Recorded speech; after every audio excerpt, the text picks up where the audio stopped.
પરંપરાગત જમીનમાં આધુનિક પ્રયોગ. ખેડૂતે આ ખેતી કરી મેળવી બમ્પર આવક. કહેવાય છે કે જો ખેતીમાં કોઠાસૂઝ અને આધુનિક અભિગમ અપનાવવામાં આવે તો માટીમાંથી પણ સોનું ઉપજાવી શકાય. આ વાતને સાબિત કરી બતાવી છે આણંદ તાલુકાના નાપાડ ગામના પ્રગતિશીલ ખેડૂતે. જોઈએ વિગતે. નમસ્કાર દર્શક મિત્રો, BS9 ન્યૂઝમાં આપની સાથે હું છું નેહા પટેલ. નાપાડ ગામના ખેડૂતે ચાલુ વર્ષે એપ્રિલ મહિનામાં રીંગણા અને દૂધીના પાકનું વાવેતર કર્યું હતું અને આ સાથે જ સામાન્ય રીતે શાકભાજીની ખેતીમાં માવજત ખૂબ માગી લે છે. ત્યારે ખેડૂતે રાત દિવસ મહેનત કરી અને તેમની મહેનત રંગ લાવી અને વાવણીના બરાબર 60મા દિવસે જ રીંગણનું પ્રથમ કટિંગ સફળતાપૂર્વક પાર પાડ્યું. તો આ સાથે જ પ્રગતિશીલ ખેડૂતનું કહેવું છે કે દૂધીની ખેતીમાં દર 4 થી 5 દિવસે ઉતારો આવે છે. તો રીંગણાની સાથે સાથે દૂધીના પાકમાં પણ પરિણામ મળ્યા છે અને વાવણીના માત્ર 45 દિવસમાં જ દૂધીના વેલા પર ફ્લાવરિંગ આવવાનું શરૂ થયું અને 60મા દિવસે દૂધીનો પાક સંપૂર્ણ તૈયાર થઈ ગયો હતો. તો આ સાથે જ ખેડૂતે વધુમાં કહ્યું કે દૂધીના પાકમાં પહેલું જ કટિંગ ખેડૂતને 60 થી 70 કિલો જેટલું મબલક ઉત્પાદન મળ્યું હતું અને પાકની ખાસિયત એ છે કે દર ચોથા કે 5મા દિવસે દૂધી તૈયાર થઈ જાય છે અને તેનું કટિંગ કરવાનું હોય છે. તો આમ યોગ્ય સિઝનમાં એક વર્ષની અંદર આ દૂધીનું 10 થી 12 વખત કટિંગ કરી સતત આવક મેળવી શકાય છે.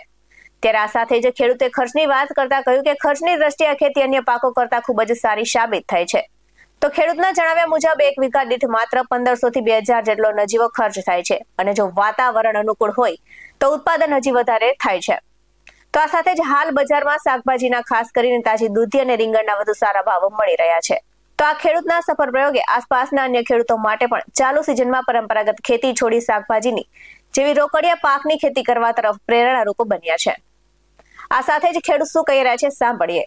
આણંદ તાલુકાના નાપાડ પાટા ગામ પર આ અમારા બાપ દાદાની જમીન પર અમે વર્ષોથી ખેતી કરતા અમારા બાપ દાદા અને અમે લોકો ખુદ બી ખેતી કરે છે.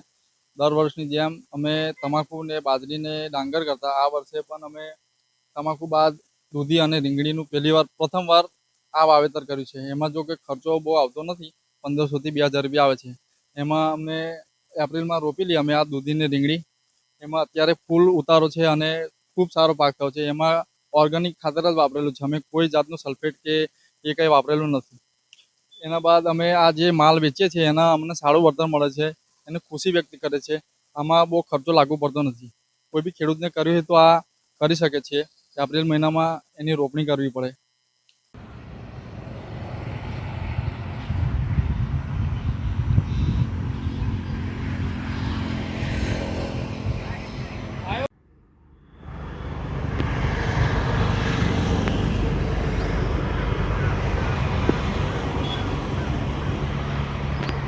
આવા જ વધુ અહેવાલ સાથે ફરી મળતા રહીશું. તમે અમારી YouTube ચેનલને સબસ્ક્રાઇબ કરવાનું અને અમને Facebook અને Instagram પર ફોલો કરવાનું ભૂલશો નહીં. બાકી નવી અપડેટ્સ મેળવવા માટે જોતા રહો BS9 ન્યૂઝ. નમસ્કાર.